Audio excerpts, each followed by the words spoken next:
Yang terhormat Dewan Juri, izinkan kami memperkenalkan diri kita sebagai peneliti. Nama saya Yohana Harja.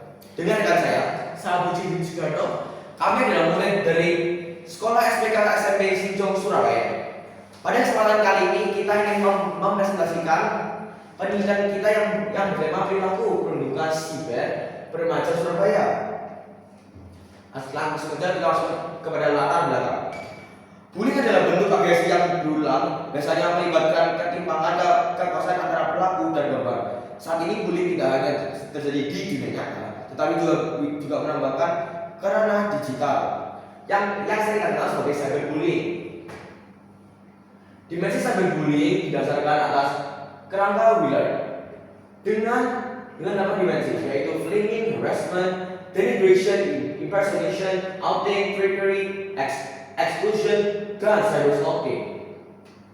Selain itu, penelitian ini menetapkan definisi remaja sebagai mereka yang berusia 10-18 tahun. Rentang usia ini sejalan dengan tinjauan perkembangan remaja yang dirujuk oleh Kementerian Kesehatan. Lanjut kepada pertanyaan besar. Pertanyaan utama penelitian ini adalah bagaimana gambaran perilaku perlindungan siber pada remaja di Surabaya.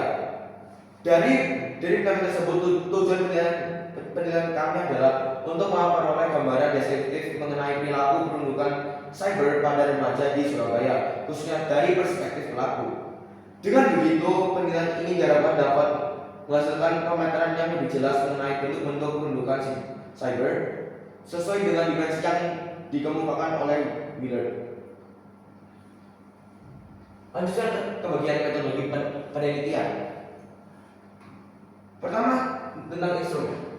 Angket trigger dengan skala 1 sampai 3, total 34 butir sesuai tipologi Wheeler, ditambah beberapa pertanyaan seperti platform dan alasan pelaku. Sekarang pendataan. Pengumpulan data dilakukan di beberapa sekolah di Surabaya. Instrumen disebarkan menggunakan Google Form yang sudah diatur wajib isi sebagai tidak ada pertanyaan yang terlewat. Dengan demikian, missing value bisa ditekankan hingga 0. Terakhir, mengenai analisis. Data analisis deskriptif dengan penampilan frekuensi proporsi median interquartile range serta mean dan standar deviasi lengkap dengan confidence interval 95%. Untuk membagikan profil antar dimensi, hasil juga divisualisasikan dalam bentuk radar chart. Selain itu, tabulasi silang sederhana digunakan untuk melihat perbedaan berdasarkan kategori tertentu. Sekarang kepada kualitas ukur dan asumsi. Pertama, dari sisi validitas, mayoritas butir menunjukkan korelasi positif dengan skor total dengan kisaran antara 0,87 hingga 0,548 46. Kedua, dari sisi reliabilitas total instrumen cukup baik dengan nilai Cron Batch Alpha sebesar 0,843 untuk 34 butir. Artinya secara keseluruhan instrumen ini dapat dinyatakan layak digunakan untuk memperoleh gambaran umum. Namun ada beberapa subskala yang nilai alfanya relatif rendah. Meski demikian, hasil tetap dilaporkan dalam bentuk pemeteran per dimensi agar tetap memberikan informasi yang utuh. Dari grafik ini kita bisa melihat bahwa skor tinggi antara exclusion dan impersonation. Ini menunjukkan bahwa jenis perlindungan cyber ini cukup sering terjadi di kalangan responden kita. Berikut adalah penjelasan singkat tentang setiap jenis perlindungan cyber. Flaming, mengirim pesan atau komentar agresif. Harassment, mengirim pesan yang mengganggu secara berulang. Denigration, menyebarkan berita bohong atau gossip. Impersonation, menyamar sebagai orang lain. Outing, menyebar rahasia atau informasi pribadi. Trickery, menipu seorang untuk mendapatkan rahasia. Exclusion, mengeluarkan atau mengecualikan seorang dari grup online. Cyberstalking, mengutip atau memantau seorang secara online.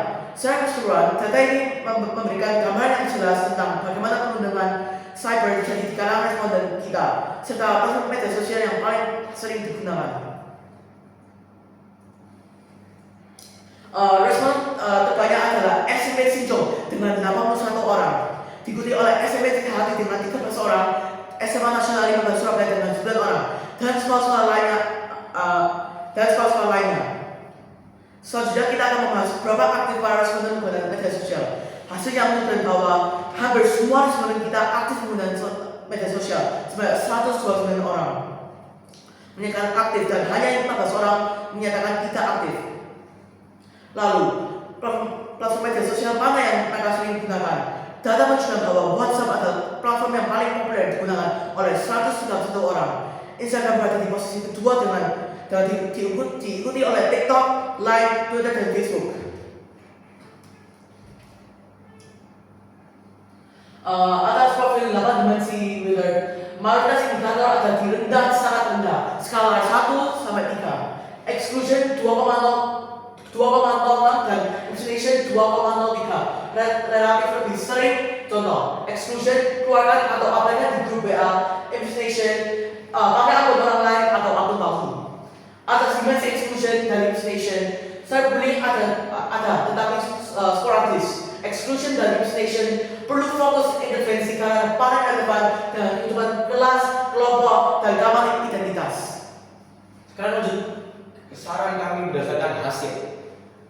Arah tindak, buat aturan grup kelas inklusif menjamin 2 admin dalam grup, contoh wali kelas ataupun guru, dan 1 siswa. Dilarang mengeluarkan anggota tanpa prosedur. Disediakan pintu masuk ulang bagi yang sudah dikeluarkan. Dan kedua, keamanan akun, aktifkan 2FA, autentikasi 2 faktor. Jangan berbagi sandi atau OTP kunci gawai bersama. Hati-hati dalam menyajikan foto secara online. Dan yang ketiga, biasakan budaya inklusif buat budaya sistem dan ajarkan ikutan semua. Gunakan pendekatan restoratif untuk kasus ringan. Dan yang terakhir, manfaat yang kita harapkan. Kita berharap sebagai peneliti turunnya kasus exclusion atau impersonation dan meningkatnya rasa keterlibatan siswa dan jejak pelaporan yang lebih rapi untuk tindakan lanjut sekolah. Kami berdua sebagai peneliti dari Sekolah Sinco berterima kasih atas waktu.